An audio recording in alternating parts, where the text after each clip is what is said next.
दोस्तों नमस्कार, निशांति अकेडमी में आप सभी का स्वागत है। रीड्स असिस्टेंट एचआर का क्वेश्चन पेपर का कंप्लीट सॉल्यूशन हम लोग आज की क्लास में देखने वाले हैं और ये पार्ट 1 है। चूंकि बहुत सारे क्वेश्चंस हैं और एक ही वीडियो में ये पूरा बोरिंग भी हो जाएगा, तो हम लोग इसे कुछ पार्ट्स में कवर करेंगे और बाद में आपको पूरा कंपाइलेशन मैं आपको दे दूंगा। इससे पहले मैंने एक और वीडियो कवर करा हुआ है क्वेश्चन पेपर के ऊपर में, जहां मैंने क्वेश्चंस के कंप्लीट एनालिसिस बताया कि क्वेश्चंस के अंदर क्या क्या पूछा गया है, किस तरह से पूछा गया है, कितना डिफिकल्टी लेवल है क्वेश्चंस का। ये सब चीज मैंने टू द पॉइंट कवर करा है। वीडियो अगर आपने देखी है बहुत अच्छी बात है, नहीं देखी है तो आई आइकन पर क्लिक करके वो वीडियो जरूर देखना। उससे दो फायदे होंगे। पहला फायदा, आपको समझ में आ जाएगा कि आपको किस तरीके से पढ़ना है, अप्रोच क्या होनी चाहिए इस एग्जाम के लिए।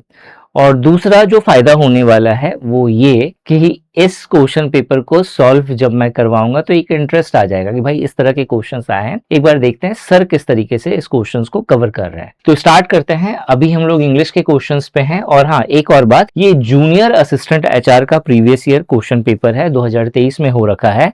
असिस्टेंट एचआर का क्वेश्चन पेपर नहीं है, क्योंकि असिस्टेंट एचआर का पेपर फर्स्ट टाइम हो रहा है। तो दोनों का सिलेबस सेम है, जिसकी वजह से मैं इसे सॉल्व करवा रहा हूं, ताकि आपको एक ओवरऑल आइडिया लग जाए कि क्वेश्चन पेपर किस तरीके से बना है या बना था और किस टाइप का इस बार पूछ सकता है। ठीक है, तो इसमें आप देखेंगे कि 3 आपको पैसेज के क्वेश्चंस दिए गए हैं। मतलब इंग्लिश में 3 पैसेज देना ये अपने आप में बहुत बड़ी बात है। ठीक है, और क्वेश्चन जो पैसेज का जो लेवल है ना, वो 3 पैसेज में पहला पैसेज है थोड़ा ठीक लगेगा आपको पढ़ के, दूसरा वाला हल्का सा आपको टिपिकल लग सकता है, कुछ बच्चे ऐसे हो सकते हैं, ठीक है, जिनको थोड़ा सा टिपिकल लग सकता है। थर्ड वाला तो थोड़ा सा जो मतलब अच्छे बच्चे हैं उनको सही लगेगा, बाकी सबके हो सकता है कि बाउंस चला जाए कि भाई बोल क्या रहा है। ठीक है, मैं कोशिश करूंगा कि आपको हर एक चीज टू द पॉइंट समझाने की। तो जो पहला पैसेज है वो यहाँ से स्टार्ट है, इस वाले पॉइंट से स्टार्ट है। ठीक है, और एग्जैक्ट ये जो आप देखोगे ना, जो क्वेश्चन पेपर है वो एग्जैक्ट नहीं है। ठीक है, एग्जैक्ट क्वेश्चन पेपर देखना है। बहुत सारे बच्चे हो सकता है ऐसे बोले कि सर ये तो लग रहा है कि कोई पीडीएफ है आपने दिया है, मैं कैसे मान लूं कि ये वही पीडीएफ है। तो इससे पहले वाला जो वीडियो मैंने एनालिसिस के ऊपर में बनाया है, तो उसमें मैंने क्वेश्चन पेपर दिखाया है, बट यहाँ पे नहीं दिखा सकते क्योंकि ब्लर आएंगी चीजें। इमेजेस फॉर्मेट में है, वो हार्ड कॉपी रहता है ना, तो इमेजेस फॉर्मेट में है तो ब्लर आएगा, तो समझ में नहीं आएगा, तो पढ़ने का मजा किरकिरा हो जाएगा। इसीलिए यहाँ पे मैंने जो निशांति एकेडमी डैशबोर्ड में जो क्वेश्चन पेपर आया था उस चीज को हमने यहाँ पे देखा है। अब यहाँ पे देखो स्टार्ट हो रहा है यहाँ से passage, the understanding of one self and society that one gains by reading and engaging with literature, philosophy, history और sociology is invaluable to creating a better and fairer society। ठीक है, यहाँ पे कहना ये चाह रहा है the understanding of one self. अगर किसी को अपने बारे में, खुद के बारे में समझना है या सोसाइटी के बारे में जानना है, तो जो सबसे बेस्ट तरीका है वो क्या है कि हम लोग बुक्स पढ़ें। ठीक है, किस तरह की बुक्स पढ़ें? जो लिटरेचर से जुड़ी हुई है, जो कहीं ना कहीं समाज का आईना होती है। ठीक है, फिलॉसफी की बुक पढ़ें, हिस्ट्री, सोशियोलॉजी, इन सब की बुक पढ़ें, ताकि हमें एक समाज के बारे में, हमें अपनी नेचर के बारे में, हमें अपना जो जिसको कहते हैं ना सोशल वेल बीइंग से हम लोग, तो सोसाइटी में कैसे रहना चाहिए, क्या नॉर्म्स होने चाहिए, उन सबको जान सके अच्छे से। ठीक है, हाउएवर, लेकिन in a society that revolves around the market. लेकिन चूंकि एक सोसाइटी क्या होता है, मार्केट के अकॉर्डिंग इवॉल्व होता है। ठीक है, मार्केट से इन्फ्लुएंस हो रहा है वो पूरी तरह से। ठीक है, and is govern and altered according to the market requirements. मतलब जो मार्केट की जो डिमांड है उसके अकॉर्डिंग वो मॉडिफाई होता रहता है। ठीक है, चेंज होता रहता है। The knowledge and wisdom of humanities, जो नॉलेज है, जो ज्ञान है, एंड जो विजडम है, ठीक है, ये किस चीज का? ह्यूमैनिटीज का, मानवता का, आर इग्नोर्ड एंड डिस्कार्डेड, जिसकी वजह से जो मानवता है उसको क्या कर दिया जाता है? इग्नोर कर दिया जाता है। फॉर एग्जाम्पल, अगर आप देखेंगे, ह्यूमैनिटीज हमें सिखाती है कि जो गुरु हैं वो शिष्यों को फ्री में एजुकेशन दे, ज्ञान दे फ्री में, और शिष्य भी क्या करेंगे उसके अकॉर्डिंग गुरु दक्षिणा, जो उनको ठीक लगेगा वो गुरु दक्षिणा देंगे। यही चलता है ना, सोसाइटी के नॉर्म्स यही है। लेकिन क्या मार्केट इस चीज पे एग्री होगा? नहीं। क्यों? क्योंकि भाई आजकल के समय में गुरु दक्षिणा कोई नहीं देना चाहेगा, ठीक है। क्यों देगा भाई गुरु दक्षिणा? भाई ठीक है, वो पढ़ा रहा है, ज्ञान ही तो दे रहा है, ये मेंटेलिटी है। लेकिन फिर क्वेश्चन यहाँ पे आ जाता है, भाई उनका कैसे चलेगा, टीचर्स का कैसे चलेगा? उनके पास तो कुछ तो होना चाहिए ना सोर्स ऑफ अर्निंग, ठीक है। तो यहाँ पे क्या हुआ, मार्केट का जो नॉर्म्स है और जो एक्चुअल जो होना चाहिए मोरलिटी जो है, ये दोनों के बीच में क्या हो गया, एक कॉन्ट्राडिक्ट आ गया, कॉन्ट्राडिक्ट नेचर। तो यहाँ पे वही चीज है, ठीक है। Specially for its potent function of questioning the market, और इसलिए भी इग्नोर किया जाता है ह्यूमैनिटी को, क्योंकि इसके पास एक पोटेंट फंक्शन है, मतलब एक पोटेंशियल है कि वो क्वेश्चन कर सकता है मार्केट से, ठीक है। और वो क्या, the consequential arrangement of society, जो परिणाम स्वरूप जो सोसाइटी जिस तरीके से अरेंज हो रही है ना, जब हम लोग मार्केट के अकॉर्डिंग या सोसाइटी जो है मार्केट के अकॉर्डिंग इन्फ्लुएंस हो रही है और अपने आप को बदल रही है, तो उसका परिणाम भी बहुत बार क्या होता है, घातक होता है। जैसे करप्शन आपको देखने को मिलता है और महंगाई देखने को मिलता है। यहाँ पे फीलिंग्स, इमोशंस के लिए कुछ नहीं होता, कहते हैं ना बिजनेस में फीलिंग्स का कोई महत्व नहीं होता है, ठीक है। तो इस तरह की चीजें हमें देखने को मिलती है, और जो ह्यूमैनिटीज है वो डायरेक्टली क्वेश्चन इनसे करता है कि भाई क्या यही वैल्यू है, मोरल वैल्यू है समाज की, ठीक है। तो इस तरह से क्वेश्चंस करता है, इसीलिए हम लोग क्या करते हैं, इग्नोर करते हैं इन सब चीजों को। That is the thought of author, ठीक है। It becomes even more necessary for the market forces to enforce and perpetuate a second class status to humanities। और यही कारण है कि मार्केट हमेशा ह्यूमैनिटीज को क्या देता है, सेकंड क्लास का दर्जा देता है। फर्स्ट क्लास का दर्जा किसको देता है, भाई जिसके पास पैसा है, जिसके पास मनी है, वही मनी मैन है, वही मतलब समझ लो सब कुछ बदल सकता है, मार्केट को इधर उधर कर सकता है, ठीक है। लेकिन जिसके पास ह्यूमैनिटीज है, मानवता है, वो हमेशा सेकंड क्लास में रह जाता है, ठीक है। There are however two important problems currently with pursuing humanities for sake of sharpening one's thinking, ठीक है। मतलब क्या है कि ह्यूमैनिटीज के साथ दो तरह की प्रॉब्लम है, ठीक है। For the sharpening one's thinking, ठीक है, वंस थिंकिंग और क्रिटिकल सोशल पार्टिसिपेशन, मतलब एक्टिविटी के साथ या एक्टिव होकर के जो है आप सोसाइटी में पार्टिसिपेशन नहीं दे पा रहे हो। उसका कारण क्या है, उसका कारण दो है।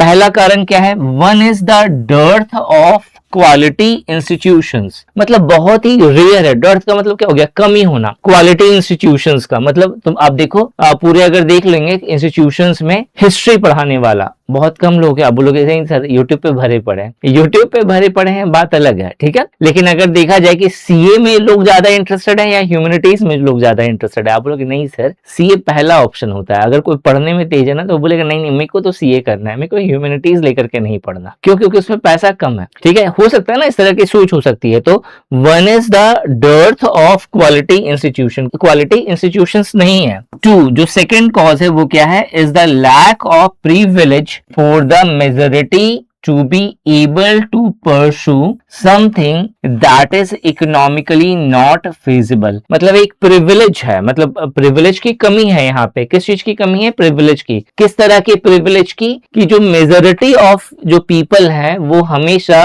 उस चीज को प्रीफर करते हैं जो इकोनॉमिकली फिजिबल होता है, मतलब या इकोनॉमिकली जुड़ा है, ठीक है। मतलब जैसे मान लो अगर आपसे पूछा जाए कि भाई आप क्या करना चाहते हो, आप बोलोगे सर एक अच्छा सरकारी नौकरी लेना चाहते हैं, ठीक है। तो क्वेश्चन यहाँ पे आता है कि क्यों सरकारी नौकरी लेना चाहते हो, तो आप बोलोगे सर सिक्योरिटी है लाइफ की, सैलरी अच्छी खासी आपको मिलती है, आपका यहाँ पे एक्सप्लॉयटेशन नहीं हो रहा है, ठीक है। ये एक मेन रीजन हो गया जिसकी वजह से ज्यादातर की फर्स्ट चॉइस होनी भी चाहिए। फर्स्ट चॉइस क्या होती है, गवर्नमेंट जॉब में अगर हम जा सकते हैं तो एक बार अपने आप को ट्राई जरूर करना चाहिए।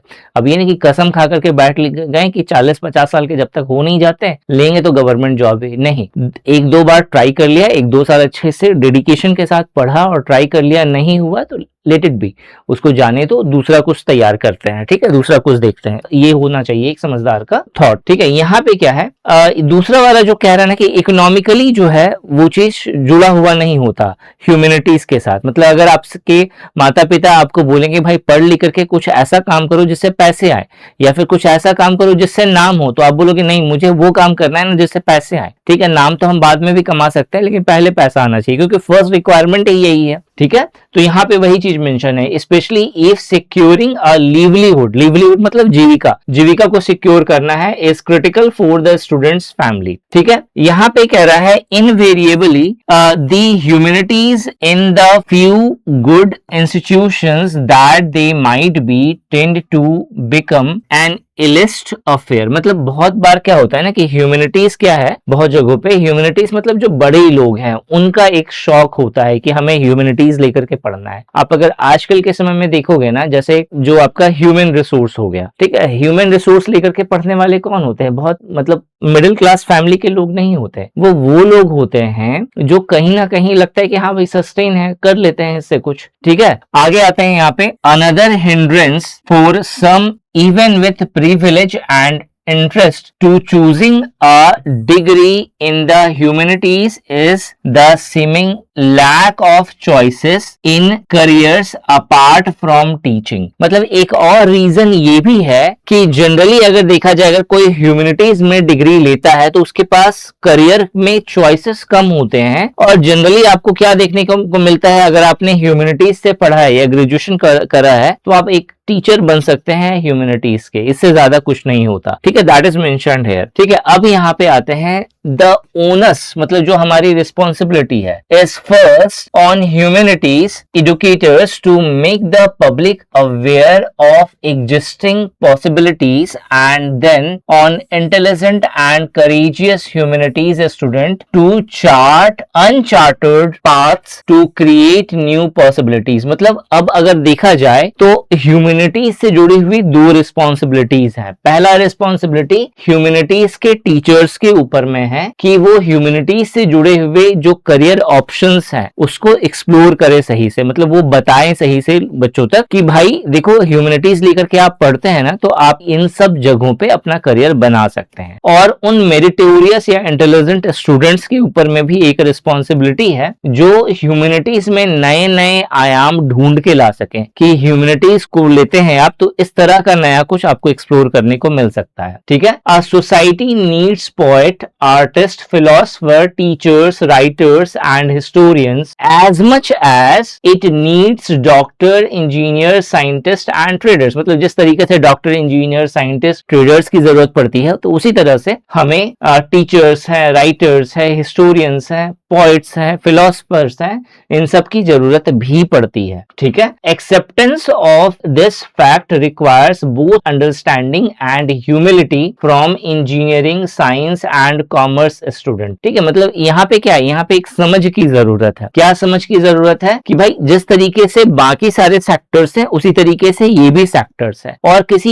एक पर फोकस करके पूरा नेशंस का ग्रोथ नहीं हो सकता, हमें हर सेक्टर पे इक्वली फोकस करना पड़ेगा। ठीक है, the humanities students on the other hand also need to break out of their bubbles, ठीक है, and engage with others with humility। ठीक है, मतलब हमें क्या करना पड़ेगा, हमें यहाँ पे जो ह्यूमैनिटीज के जो स्टूडेंट हैं उनके पास एक और चीज है करने को, और वो क्या है कि वो अपना जो बबल्स है, break out of their bubbles, मतलब जो दिमाग में जो फर्स्ट बना हुआ है ना कि भाई पता नहीं अगर भीड़ में चले गए तो लोग पूछेंगे कि क्या कर रहे हो, तो हम बोलेंगे कि ह्यूमैनिटीज में पढ़ रहे हैं, तो एक थोड़ा सा शेमफुल वाली फीलिंग आएगी। तो वो सब चीज क्या होना चाहिए, वो सब चीज नहीं होना चाहिए, एक कॉन्फिडेंट आना चाहिए कि भाई हाँ ठीक है हम ह्यूमैनिटीज लेके पढ़ रहे हैं। ठीक है, and when that happens we will have a spirited student population that is better equipped to solve India's problem. और यही कारण होगा कि हम लोग फिर जो है इंडियाज के प्रॉब्लम को सॉल्व कर सकते हैं विद स्पिरिटेड स्टूडेंट्स का, अगर हमारे पास पॉपुलेशन है तो। ठीक है, ये तो हो गया था आपका पूरा का पूरा पैसेज, छोटा सा पैसेज था। अब इस पे बेस क्वेश्चंस हैं। पहला जो क्वेश्चन है वो है what is the primary argument present in the passage regarding the relationship between the market oriented society and the humanities. मतलब दो तरह की सोसाइटी है, एक मार्केट ओरिएंटेड सोसाइटी है और दूसरा ह्यूमैनिटीज से जुड़ी हुई सोसाइटी है। उससे जुड़ा हुआ क्वेश्चन है यहाँ पे कि इनके बीच में जो रिलेशनशिप है, तो प्राइमरी जो आर्गुमेंट है इनके बीच में वो क्या है। तो पहला ऑप्शन है the market driven society enhance, बढ़ाता है द वैल्यू ऑफ ह्यूमैनिटीज। गलत है। ठीक है, जो मार्केट ड्रिवन सोसाइटी है वो कहीं ना कहीं ह्यूमैनिटीज के वैल्यूज को क्या करता है, कम करता है। ठीक है, दूसरा है the market driven society inherently disregards the contribution of humanities due to its focus on economics। ठीक है, यहाँ पे कह रहा है कि जो मार्केट ड्रिवन सोसाइटी है वो इनहेरेंटली डिसरिगार्ड्स, मतलब वो डिसरिगार्ड करता है, एक तरह से स्वाभाविक है वो क्या करता है, डिसरिगार्ड करता है, मतलब उसको समर्थन नहीं देता है। द कंट्रीब्यूशन ऑफ ह्यूमैनिटीज के कंट्रीब्यूशन को, due to its focus on economy, क्योंकि वो फोकस करता है किस चीज पे, इकोनॉमी पे फोकस करता है। तो ये स्टेटमेंट हमें सही लग रहा है, बट हमें पूरा पढ़ना पड़ेगा। तीसरा है the market driven society also support humanities, ये भी गलत है, जहां सपोर्ट वर्ड आ रहा है तो वो गलत हो जा रहा है यहाँ पे, ठीक है, क्योंकि पैसेज में वैसा कुछ दिया हुआ नहीं है। Market driven society recognises the importance of humanities, ठीक है, जो मार्केट ड्रिवन सोसाइटी है वो रिकॉग्नाइज, मतलब वो पहचानता है, किस चीज को पहचान रहा है, कि इंपॉर्टेंस ऑफ ह्यूमैनिटीज को, तो ये भी गलत हो गया। तो जो सही स्टेटमेंट है वो क्या हो गया, ऑप्शन नंबर 2, ठीक है। ऐसे करके हमें इस क्वेश्चन को करना है। दूसरा नंबर जो यहाँ पे क्वेश्चन है, ठीक है, दूसरा नंबर क्वेश्चन है वो है which of the following is not identify as challenge faced by individual who wish to pursue studies in humanities. यहाँ पे क्वेश्चन है कि इनमें से कौन सा जो है नॉट आइडेंटिफाइड, मतलब नहीं पहचाना जा सकता है एज ए चैलेंज, जो ह्यूमैनिटीज के स्टूडेंट्स जो है फेस कर रहे हैं। Challenge faced by individuals who wish to pursue studies in humanities, मतलब जो ह्यूमैनिटीज पढ़ रहे हैं वो चैलेंज फेस नहीं करेंगे, इस तरह का। पहला है limited availability of quality educational institution, बिल्कुल सही है। ह्यूमैनिटीज के केस में क्या है, जो क्वालिटी एजुकेशनल इंस्टीट्यूट की संख्या कम है। दूसरा है economic infeasibility of pursuing humanities, मतलब इकोनॉमिक इनफिजिबिलिटी कम है, बिल्कुल सही है ये। तीसरा है the perception that humanities are only meant for teaching career, ये भी सही है भाई, कि मतलब एक परसेप्शन बना हुआ है कि ह्यूमैनिटीज लेके पढ़ते हैं तो हमारे पास सिर्फ टीचिंग का करियर ऑप्शन दिखता है। चौथा है difficult to understanding complex philosophical concept, इस तरह की चीजें आपका ये पैसेज में मेंशन नहीं है, तो यानी कि ऑप्शन नंबर 4 जो है वो यहाँ पे राइट आंसर हो जाएगा। क्वेश्चन नंबर 3 पे आते हैं। देखो इजी है, बस आपको जो पैसेज दिया है ना, आपको उसका मतलब आना चाहिए। यहाँ पे क्वेश्चन नंबर 3 कह रहा है according to the passage what is the responsibility of humanities educator and students. हमने देखा था कि एजुकेटर्स क्या करेंगे, एजुकेटर्स ह्यूमैनिटीज के नए नए स्कोप्स बताएंगे और स्टूडेंट जो अच्छे हैं पढ़ने में वो और एक्सप्लोर करेंगे स्कोप्स में, ठीक है, नई अपॉर्चुनिटीज क्रिएट करेंगे।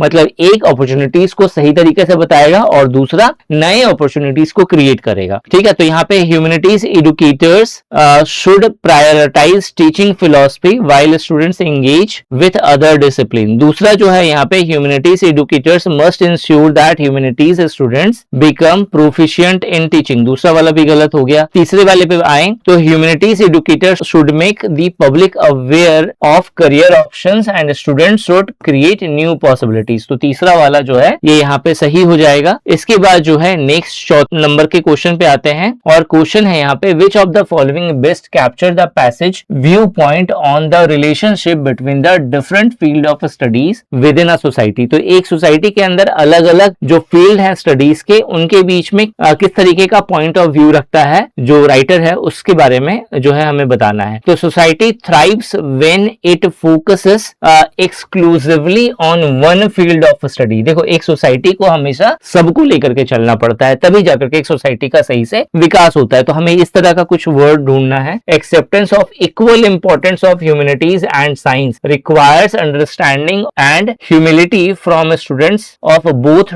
डोमेन्स, बिल्कुल सही है। दूसरा वाला ऑप्शन यहाँ पे फिट बैठ रहा है तो वो यहाँ पे सही हो जाएगा। जो यहाँ पे 5वां नंबर का जो ऑप्शन है, ठीक है, वो क्या है 5वां नंबर का question, what is the author's main objective in addressing the societal need for a diverse range of fields including humanities। ठीक है, authors का main objective क्या है in addressing the societal need, जो society की need है for diverse range of field including humanities। मतलब main objective क्या है कि अलग अलग जो range है, मतलब जो diverse range of fields, मतलब अलग अलग जो range है including humanities को societal need बनाने का जो मेन ऑब्जेक्टिव ऑब्जेक्टिव है वो क्या है? To argue the humanities are exclusively necessary for solving societal issues. दूसरा है to advocate for the complete replacement of science and commerce education with humanities, to emphasise the need of interdisciplinary collaboration and mutual respect among the various field, to downplay the importance of field like medicine। ये भी गलत है। देखो पहला और तीसरा जो है ये हो सकता है, लेकिन इसमें ज्यादा सही कौन है और as according to the passage कौन गिवन है? तो यहाँ पे जो पहला ऑप्शन है टू आर्ग्यू करना, that the humanities are exclusively necessary for solving societal issues. देखो यहाँ पे ये आर्ग्यू कर रहा है, एक तर्क दे रहा है कि ह्यूमैनिटीज ही इंपॉर्टेंट है, एक्सक्लूसिवली नेसेसरी मतलब बहुत ज्यादा नेसेसरी है सोसाइटी के सारे इश्यूज को सॉल्व करने के लिए। तो सिर्फ मतलब ये कहना चाह रहा है कि भाई ह्यूमैनिटीज ही सॉल्व कर सकता है, नहीं साइंस भी सॉल्व कर सकता है ना। अगर देखा जाए बीमारियां हो रही है तो साइंस के पास जाएंगे, तो यानी कि ये जो है थोड़ा सा कम एप्रोप्रिएट हो गया और तीसरा वाला ऑप्शन जो है वो ज्यादा रिलेवेंट है। तो third option is the right answer. Question number 6 पे आते हैं। क्वेश्चन नंबर 6 कह रहा है choose the synonym of the word dearth as highlighted in the passage. देखो डर्थ का मतलब क्या होता है? डर्थ का मतलब हो गया एक तरह से किसी चीज की कमी होना। तो अगर यहाँ पे डर्थ गिवन है तो आपको समझना है कि डर्थ के जैसा मिलता जुलता वर्ड कौन सा है। तो देखो ये एबंडेंस, सरप्लस और प्लेंटीट्यूड का मतलब होता है अधिकता होना। डर्थ का जो सिनोनिम है वो कौन सा हो जाएगा? स्कार्सिटी। स्कार्सिटी का मतलब होता है किसी चीज की कमी होना। ठीक है, होपफुली आपको ये क्लियर हो गया होगा पूरा का पूरा पैसेज। अब आते हैं नेक्स्ट पैसेज पे जो 7 से लेकर के 13 नंबर तक का क्वेश्चंस बनाता है और वो यहां से स्टार्ट हो रहा है आपका पैसेज। ठीक है, इस वाले पॉइंट से पढ़ते हैं इसको। यहाँ पे है although we appear to be one unified self. ठीक है, ऑल्दो मतलब हम, यद्यपि हमें लगता है कि हम एक है। आपको लग रहा होगा निशान सर एक है, एक ही निशान सर आपको दिख रहा है। ठीक है, appear to be one unified self, बहुत अच्छा ये मतलब पैसेज है। ठीक है, we are essentially a conglomeration of many different selves, लेकिन हम लोग एक्चुअल में कॉन्ग्लोमरेशन मतलब जमावड़ा। ठीक है, हम लोग क्या है? भीड़ है। ठीक है, हमें दिख रहा है कि हम एक है लेकिन हम लोग अलग अलग हैं। बहुत सारे थॉट का, बहुत सारे नेचर वाले निशान सर का कॉम्बिनेशन आपको दिख रहा है ये। ठीक है, तो यहाँ पे वही चीज है, although we appear to be one unified self we are essentially a conglomeration of many different selfs haphazardly and conflictingly stuck together। मतलब एक तरह से देखा जाए कि हम लोग जबरदस्ती यहाँ पे सब आपस में मिला हुआ है। मेरा एक थॉट बोल रहा है कि भाई यूट्यूब पे फ्री पढ़ाओ, दूसरा थॉट बोल रहा है भाई उससे पैसे नहीं आएंगे और हमें क्या करना पड़ेगा? हमें कोर्स बनाना पड़ेगा। देखो जो माइंडसेट है वो नेचुरल है और कोई भी आप अगर किसी टीचर्स की जगह पे रहोगे ना तो उनका भी थॉट प्रोसेस यही होगा। ऑब्वियस है कि अगर किसी कंपनी को चलानी है तो पैसे चाहिए और अगर आप कुछ सर्विस दे रहे हैं ना तो उसके बदले में आपका जो जेन्युइन चार्ज बनता है आप वो करिए, इसमें कुछ गलत नहीं है। लेकिन फिर भी कुछ स्टूडेंट्स को लगता है कि भाई जो टीचर है वो गुरु है तो उसे अपना ज्ञान फ्री में देना चाहिए, भले ही उस ज्ञान को अर्जित करके हम कहीं अच्छी जगह पे जॉब करके हमें सैलरी मिले। मतलब स्टूडेंट्स ज्ञान अर्जित करके एक गुरु से वो एक अच्छी जगह पे रिक्रूट होकर के अच्छी सैलरी, अच्छा लाइफस्टाइल चूज करने का हक रखता है, लेकिन एक गुरु जो है वो इस तरह का हक नहीं रहता, ऐसा कुछ स्टूडेंट्स सोचते हैं। ठीक है, अब ये उनका थॉट है, अब जो सोचते हैं वो उनकी समझ के अकॉर्डिंग है। यहाँ पे वही चीज है। ठीक है, मतलब ये जो कॉन्फ्लिक्ट्स होता है ना एक पर्सन के अंदर में, कभी वो ऐसा सोच रहा है, कभी वो वैसा सोच रहा है, कभी उसका नेचर इस तरीके का हो जा रहा है, कभी उसका नेचर कुछ दूसरे तरीके का हो जा रहा है, कभी वो लग रहा है कि भाई ये पर्सन ने मेरे साथ गलत किया है तो मैं उसे जान से मार दूंगा, दूसरे टाइम में फिर लग रहा है कि भाई उसने गलत किया है तो इसका मतलब ये नहीं कि मैं भी गलत बन जाऊं, मुझे अपने आप को ठीक रखना है। तो ये सब क्या है? कॉन्फ्लिक्टिंग नेचर से अलग अलग तरह का। ठीक है, जो जबरदस्ती जो है क्या है? घुसी है, मतलब एक के अंदर एक। ठीक है, मतलब एक ही में सब समाई हुई हैं। Throughout our lives these different parts of our being take turn in identifying with them, feeling their emotions, expressing their character and fulfilling their wishes. ठीक है, क्या कह रहा है यहाँ पे? थ्रू आउट आवर लाइफ्स मतलब पूरा हम जीवन भर these different parts of our being take turns to identify with them। ठीक है, मतलब हम लोग हमेशा जो है ना उलझे रहते हैं इसी में कि क्या करना चाहिए या नहीं करना चाहिए, ये सही होगा या गलत होगा। ऐसा ही होता है ना सभी के साथ कि भाई ये चीज सही होगा या नहीं होगा, ऐसा हम कर सकते हैं या नहीं कर सकते हैं, मन करता है या दिमाग कहता है कि भाई करो, दिल कहता है कि नहीं ऐसा नहीं कर सकते। ठीक है, तो यही चीज चलता रहता है और हमेशा हम लोग उसी कैरेक्टर्स को मतलब एक्सप्लोर करने में ही चला जाता है समय। कॉन्सिक्वेंटली परिणाम स्वरूप our understanding of who we are and what we want is constant flux. Flux का मतलब क्या होता है, जो वेरिएबल है, जो बदलता रहता है। मतलब ये परिणाम स्वरूप हमें क्या लगता है, हम खुद ही नहीं समझ पाते भाई हम हैं कौन, क्या मेरा पर्पस है। ठीक है, तो यहाँ पे वही चीज मेंशन्ड है, we want different things at different times. अलग अलग समय में हमें अलग अलग चीज जो है चाहिए होती है। ठीक है, हमें एक टाइम पे चाहिए कि भाई कार होना चाहिए हमारे पास, फिर दूसरे टाइम जो है याद आया कि भाई ट्रैफिक इतनी है, कार लेकर के करेंगे क्या, जिस जगह पे हमें 1 घंटे में पहुंचना है वहां पहुंचते हैं हम लोग 3 घंटे में। क्यों? क्योंकि ट्रैफिक इतना ज्यादा है, रश इतना ज्यादा है। तो हर समय एक अलग अलग थॉट जनरेट होता रहता है। ठीक है, तो यहाँ पे क्या है, different things at different time चलता रहता है and feel pushed and pull in multiple directions. अलग अलग डायरेक्शन में कभी उधर खींचे जा रहे हैं, कभी इधर खींचे जा रहे हैं, कभी इधर खींचे जा रहे हैं, यही चल रहा है। But to lead a meaningful life we must join the piece of this jigsaw called self. ठीक है, मतलब अगर हमें एक मीनिंगफुल लाइफ जीना है तो उस केस में जो ये जिगसॉ बना हुआ है ना अपने अंदर में, इन सबको मिला करके एक करना पड़ेगा, एक यूनिफाइड, एक यूनिटी में लाना पड़ेगा, जिसे हम लोग सेल्फ कहते हैं। A careful self observation is a good starting point to understand the different test of our self. मतलब आपको अलग अलग जो फेसेस है हमें हमारे, अगर उसको आपको समझना है, ठीक है, कि भाई कौन सा फेस क्या चाह रहा है, तो हमें क्या करना पड़ेगा, अपने आप को पहले ऑब्जर्व करना सीखना पड़ेगा। हम क्या करते हैं, हम दूसरों को ऑब्जर्व करते हैं। प्रॉब्लम यही है। ठीक है, और इस प्रॉब्लम को अगर देने वाला अगर देखा जाए तो परमात्मा ही है। परमात्मा ने हमें आंखें दी है, फिजिकल जो आंखें हैं ना, वो दूसरों को देखने के लिए दी है। अपने आप को कभी भी देखने के लिए दी है? नहीं दी है। अपने आप को देखने के लिए, टटोलने के लिए ब्रेन दिया है, मन दिया है। ठीक है, हम लोग मन से अपने आप को देख सकते हैं, यही कहा जाता है महापुरुषों के द्वारा। ठीक है, अंदर की आंखों से देखो, मतलब अपने आप को अगर देखना है तो विश्लेषण करिए अपने कैरेक्टर्स का। ठीक है, तो यहाँ पे वही है। ठीक है, we can begin by finding out with which part of our being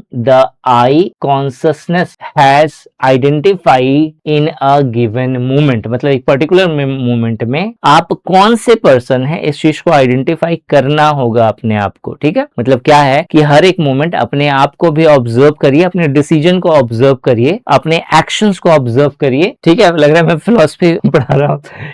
In whose voice it is speaking at the time, मतलब किसकी भाषा में मैं बात कर रहा हूं। As we observe this, we should try stepping back from our outer being and disidentifying with the I consciousness so that we slowly achieve freedom from the power it hold over our attention। मतलब कहने का मतलब ये है कि धीरे धीरे gradually जो है हम लोग बाहर से अंदर की तरफ देखना सीखेंगे और उससे रिलेटेड जो है हम लोग एक्शंस लेंगे। यहाँ पे कुछ फ्रीडम वर्ड भी है, मुझे फिर से पढ़ना पड़ेगा। As we observe this, जैसे ही हम लोगों ने इसे ऑब्जर्व करना शुरू करा, ठीक है, we should try stepping back. We should try, हम लोग कोशिश करेंगे क्या, स्टेपिंग बैक। स्टेपिंग मतलब स्टेप्स को पीछे लेने का, बैक लेने का, फ्रॉम आवर आउटर बीइंग, जो आउटर बीइंग है मतलब जो बाहर की दुनिया है उससे, and disidentifying with the I. ठीक है, डिसआइडेंटिफाई मतलब हम लोग उसे नहीं पहचानेंगे, जो आई जो हमारा बना हुआ है। जैसे होता है ना कि बहुत बार जैसे मान लो कि आप गुस्सा कर रहे हैं, गुस्से में किसी को कुछ बोल दिया आपने, सेकेंड टाइम जब आप उस पर्सन को जिसने बोला है दूसरे को, आप उसको ऑब्जर्व करेंगे ना कि इसने बोला, ऐसा बोला, क्या इसने सही बोला, तो आप वहां पे डिस एग्री कर जाओगे कि नहीं ये चीज गलत हुआ, इतना बोलने की जरूरत नहीं थी, इस तरह से बोलने की जरूरत नहीं थी। ऐसा ही कुछ यहाँ पे स्टेटमेंट कह रहा है। ठीक है, this can be done by reminding ourselves that what we see is not our whole being but a very tiny superficial part. मतलब अगर आप चीजों चीजों को ऑब्जर्व करना शुरू करोगे, खुद को ऑब्जर्व करना शुरू करोगे, तो आप देखोगे कि आप वो नहीं हो जो एट दैट टाइम जो वो है, वो सिर्फ एक छोटा सा पार्ट है जो एक पर्टिकुलर किसी कारण से उस फॉर्म में आ गया है। तो पता है इस तरह से जब होगा तो क्या होगा, therefore we must not let it overrule us. तो उस सिचुएशन पे क्या करोगे ना, आप उस आइडेंटिटी को अपने पूरे पे रूल करने नहीं दोगे। मतलब आपने क्या करा, आपने गुस्से में आकर के उस पर्टिकुलर टाइम में मुझे इतना गुस्सा आया था ना कि मैंने सब कुछ बर्बाद कर दिया, नहीं, वो चीज नहीं करोगे आप। ठीक है, आप उस पर्टिकुलर टाइम पे जो आपका इमोशंस है वो आपके ऊपर में हावी नहीं होगा। बहुत अच्छी बात है, बहुत अच्छी लाइनिंग्स है ये सब। We could also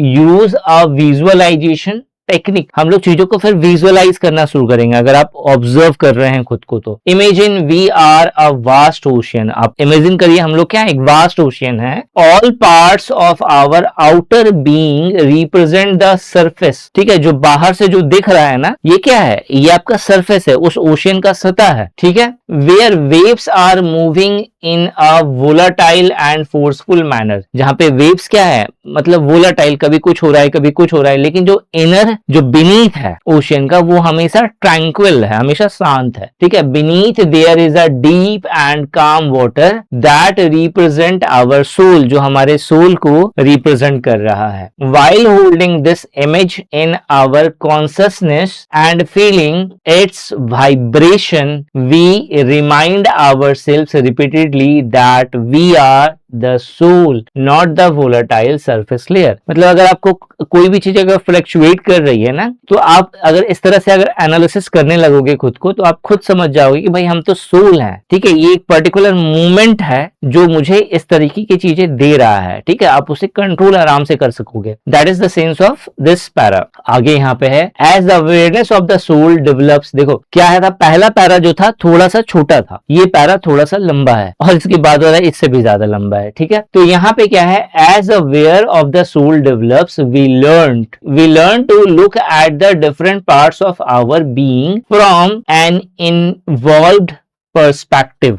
everything with us, ठीक है, जो भी हमारे पास है, वेदर बिग और स्मॉल, बेसर और unrefined, has the potential of transforming into something beautiful and becoming divinized। ठीक है, यहां पे कह रहा है as aware of the soul develops। जैसे ही हम लोग इस चीज से अवेयर हो जाते हैं कि हमारा सोल डेवलप हो रहा है, we learn to look at the different parts of our being। ठीक है, हम लोग इस चीज को देखना समझना जो है सीख लेते हैं कि हमारा जो अलग अलग जो पार्ट्स है, जो डिफरेंट पार्ट्स है हमारा खुद का, from an enveloped perspective. Enveloped perspective जैसे होता है ना कि एक खाम जो है इन्वेलप है, एक इन्वेलप को आपने देखा, फिर दूसरा इन्वेलप देखा, फिर तीसरा इन्वेलप देखा, तो उसी तरह से हम लोग अपनी जो है लेयर्स देखने लगते हैं कि भाई अभी मैं इस तरह से हूं, फिर इस तरह से हूं। तो आप ये देख रहे हो ना कि भाई मेरा ये गुस्सा हो रहा है, मैं इस तरह से गुस्सा कर रहा हूं। तो जब तक आप,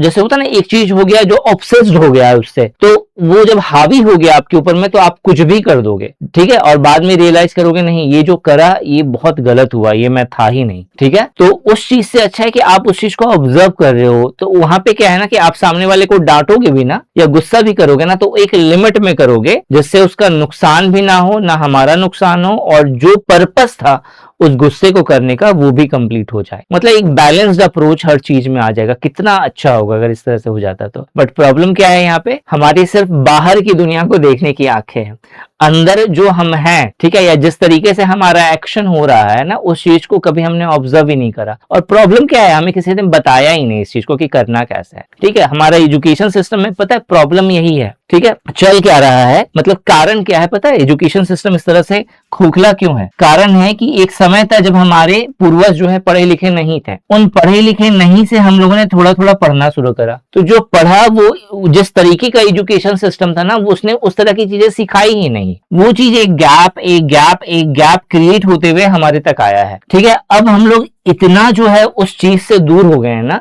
कि हमें ये पता ही नहीं है कि हमें अंदर देखना है। हम अगर अकेले बैठते भी है ना, तो हमें लगता है कि पता नहीं क्या हो रहा है।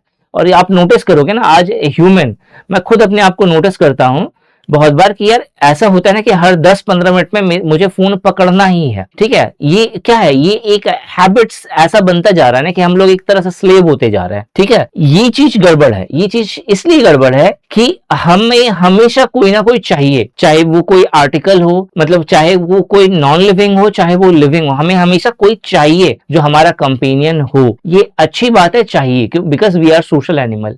लेकिन सोशल एनिमल में प्रॉब्लम क्या है ना, we always live like a animal.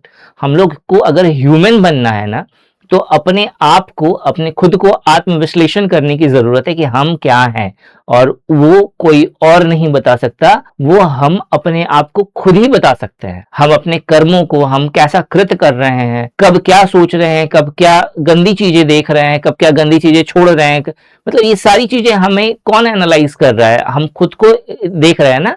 हम अपने आप से बेटर हमें कौन जान रहा है? कोई नहीं जान रहा है। तो जब हम शांत होकर के अपने आप को जानेंगे ना कि नहीं, ये चीज गलत है अपने अंदर, ऐसे हमें वैल्यू नहीं मिलेगा, ऐसे हम ऊपर नहीं जाएंगे, कहीं ना कहीं एक जगह पे आकर के ठहर जाएंगे, ठीक है। तो वहां से एक्शन में जब तक हम लोग अपने आप को समझेंगे नहीं ना कि हम लोग गलती कहाँ पे कर रहे हैं, तो सुधार होगा नहीं, और वैसे ही चीजें चलती जाएंगी, और वही चीजें चल रही हैं, ठीक है। भला हो इस तरह के पैसेज का जो बीच बीच में आकर के हमें जगह देता है, ठीक है। अब यहाँ पे आगे है, according to Rumi the dark thought, the shame, the malice meet them at the door laughing and invite them in. मतलब किसी भी तरह का कोई नेगेटिव चीज है, ठीक है, चाहे वो आपका डार्क थॉट हो, किसी तरह का कोई शेम हो, ठीक है, कोई मैलिस हो, ठीक है, मतलब कुछ भी, कोई नेगेटिव फीलिंग हो, अगर वो आपके जीवन में आ रहा है ना, तो हम लोग उससे भागने के बजाय हम लोग उसका वेलकम करेंगे। और जब भी हम लोग इस चीज को करेंगे ना, तो वो नेगेटिव चीजें ऑटोमेटिक पॉजिटिव में कन्वर्ट हो जाएंगी। मान लो आप पढ़ने में अच्छे नहीं हो, ठीक है, या फिर मान लेते हैं थोड़ी देर के लिए आपने बहुत अच्छे से मेहनत करी, बट फिर भी आपका सिलेक्शन नहीं हुआ। तो जब सिलेक्शन नहीं हुआ और उसके बाद आप लाइब्रेरी जा रहे हो, तो कहीं ना कहीं मन में एक डर रहता है बहुत बार कि भाई कोई पूछेगा कि मेरा हुआ कि नहीं हुआ, तो मैं क्या बोलूंगा। लेकिन उसी चीज को अगर आप इस तरीके से एनालिसिस करोगे कि हार जीत, these are the part of life, और एटलीस्ट मैं हूं, मैं एग्जिस्ट करता हूं, और आज मैं फेलियर हूं, लेकिन कभी ना कभी अगर मैं अपना ट्रू एफर्ट दूंगा तो कभी ना कभी मैं सक्सेसफुल भी होऊंगा। अगर इस कॉन्फिडेंट के साथ, इस सही सोच के साथ आप अगर चलोगे, तो ऑब्वियस है आप किसी भी तरह के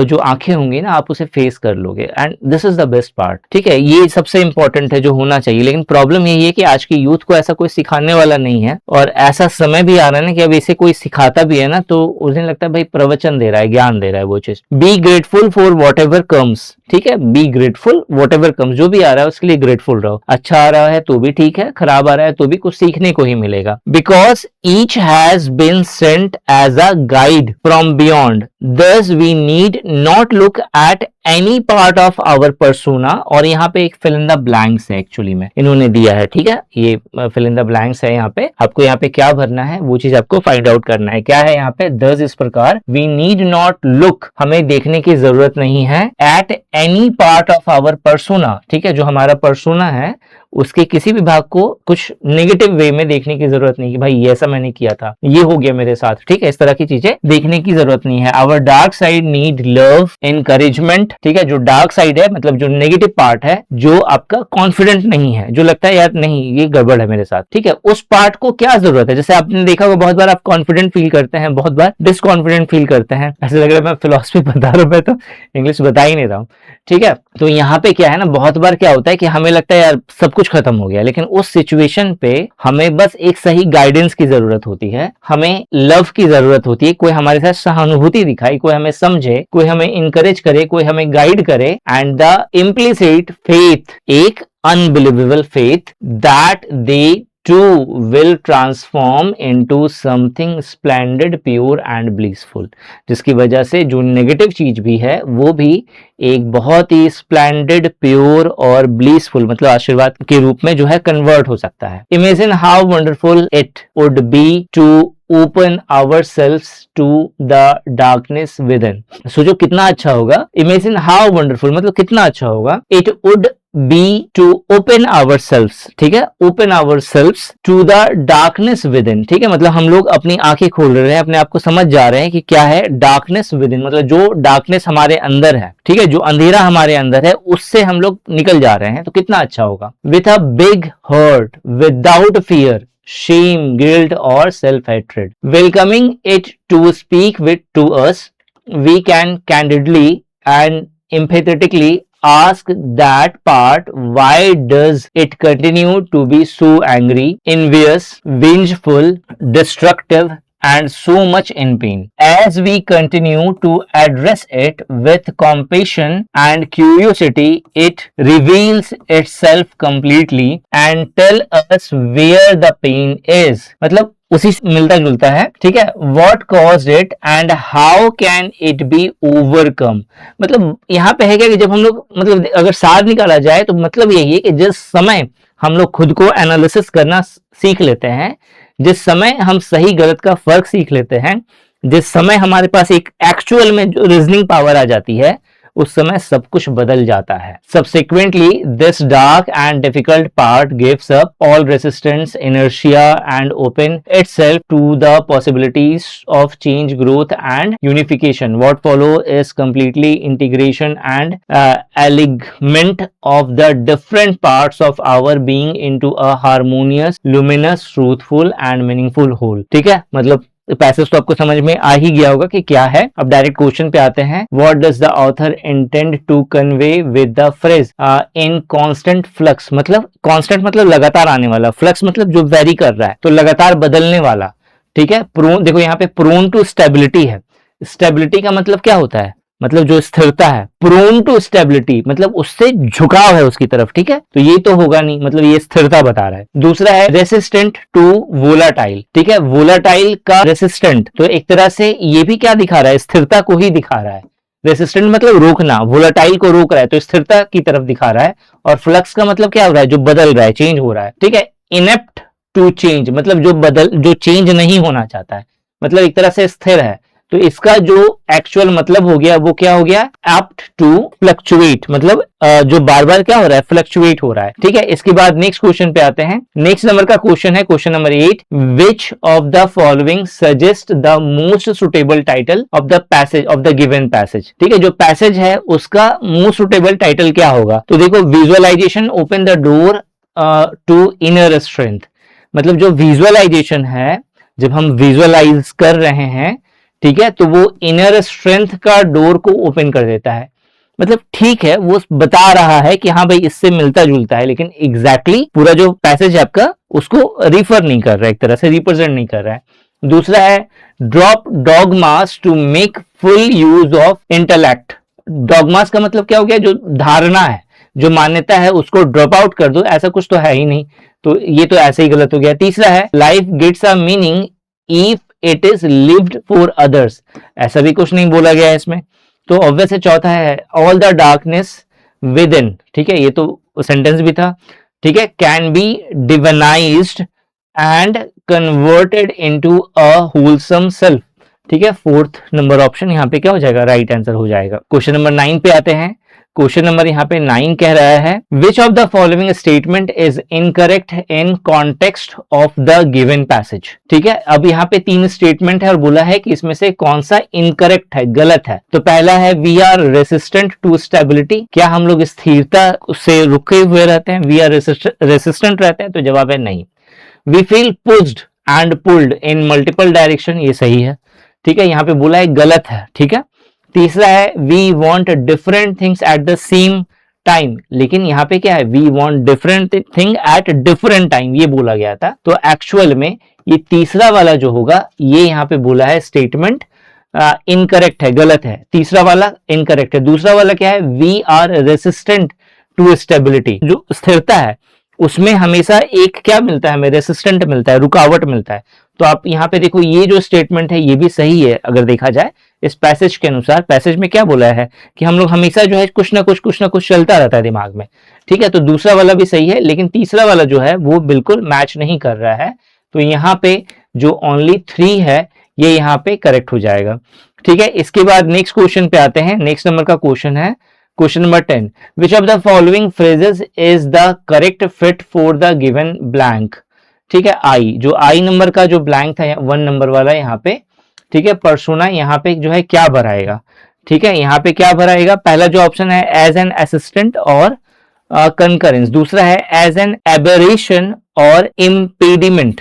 ठीक है, देखो यहाँ पे जो अगर आप स्टेटमेंट को देखोगे ना, यहाँ पे ये वाला जो स्टेटमेंट है, इस चीज को मैं आपको एक बार पढ़ के सुनाता हूं, ये एक्चुअल में कहना क्या चाह रहा है। ये वाला स्टेटमेंट देखो, यहाँ पे कहना चाह रहा है because each has been sent as a guide from beyond. ठीक है, मतलब हर एक चीज जो होगा वो गाइड किया जाएगा। दस वी नीड नॉट लुक, हमें जरूरत नहीं पड़ेगी देखने की, at any part of our persona, persona मतलब जो हमारी आइडेंटिटी है उसके किसी भी पार्ट को देखने की जरूरत नहीं पड़ेगी। उसके बाद फिल इन द ब्लैंक्स है, तो हमारे किसी भी ऐसे पार्ट को देखने की जरूरत नहीं पड़ेगी जो गलत लग रहा है। मतलब हमें जो गलत भी है उसमें भी, मतलब जैसे हमारे अंदर कोई कमी भी है तो हमें लगेगा कि इसे अच्छा कैसे करें, ना कि हमें उसके लिए गिल्ट फील होगा।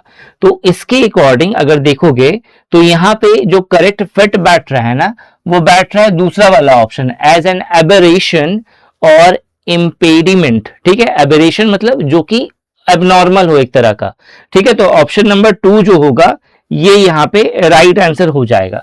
ठीक है, इसके बाद नेक्स्ट नंबर पे आते हैं हम लोग। इसके बाद नेक्स्ट नंबर पे आते हैं 11 नंबर का क्वेश्चन। ठीक है, 11 नंबर का क्वेश्चन है which of the following statement is true in context of the given passage. अब इसमें से बोल रहा है कौन सा ट्रू है। We learn to look at the different parts of ourselves from a primitive lookout. ठीक है, वी लर्न टू लुक, हमें देखने की जरूरत है, at the different parts of ourselves from the primitive lookout, सही है। दूसरा है our knowledge of who we are and what we desire is always changing, ये भी सही है। Our consciousness burst in moderate shift, ऐसा कुछ यहाँ पे मेंशन नहीं है, तो 1 एंड 2 जो है ये यहाँ पे सही है।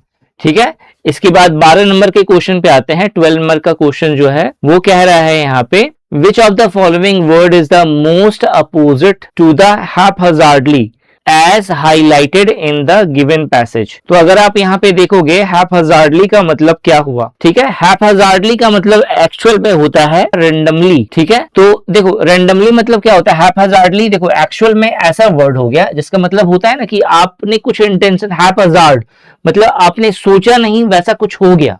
ठीक है, मतलब रेंडमली एक तरह से हो गया, तो इसका मतलब इसका अपोजिट क्या होगा, तो इंटेंशनली या डेलिबरेटली, तो आपको यहाँ पे डेलिबरेटली मिल रहा है।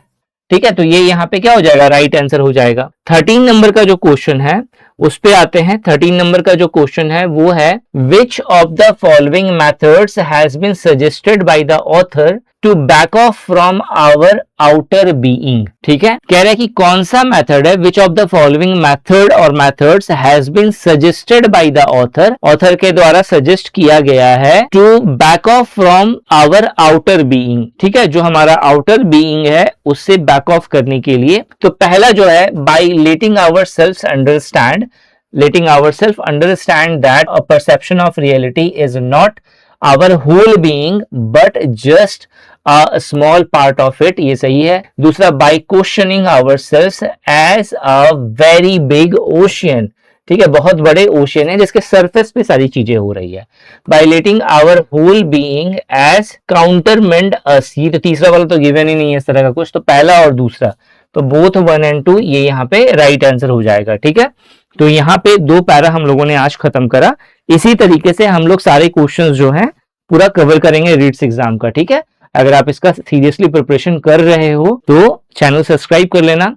अभी तक एग्जाम डेट नहीं आई है लेकिन एग्जाम डेट का टाइम ओवर हो गया है, तो कभी भी आपको इसका एग्जाम का नोटिफिकेशन देखने को मिल सकता है। ठीक है, इसीलिए पढ़ते रहिए अच्छे से और सीखते रहिए। ये कभी मत सोचो कि यार एग्जाम डेट आएगा तब पढ़ेंगे। अभी गवर्नमेंट का ना बहुत गंदा वाला माइंडसेट है, वो चाहती है कि भाई सिलेक्शन हो ही ना किसी का। ठीक है, तो उसके लिए जो है ना वो छाटेगी और वो क्या करेगी, आपको सडनली अनाउंसमेंट दे देगी कि भाई 7 दिन के बाद पेपर है। तो उस समय आप क्या करोगे, आप बोलोगे, फिर आप ये सोचो ना कि एग्जाम डेट आ जाएगा तब पढ़ेंगे। और ये एक्चुअल में ये दिमाग का ना ये उपज होता है, वो आपको हमेशा टालना चाहता है कि आप फेल हो। लेकिन अगर आप इस चीज को ना ओवरकम कर लेते हैं कि भाई एग्जाम डेट जब भी आएगी, क्या मेरा प्रिपरेशन हो गया है अच्छे तरीके से, ठीक है। इस तरह से अपने आप को समझाइए और अपना प्रिपरेशन दुरुस्त करिए। आपका प्रिपरेशन दुरुस्त एक बार हो गया ना, सही हो गया, तो एग्जाम डेट कभी भी हो आप पेपर क्वालिफाई कर लोगे। And this is the main thing जो आपको सोचना है कि क्या मैं एग्जाम क्वालिफाई करने लायक बन गया हूं, नहीं तो आपको करना है, ठीक है। इस तरह से हमने 2 पैसेज आज कवर करे हैं। डेली बेसिस पे आपको मैं कुछ कुछ टॉपिक्स करवाऊंगा और ये पूरा जो है आपका क्वेश्चन पेपर क्लियर हो जाएगा, ठीक है। Thanks for watching this video and wish you good luck for your paper.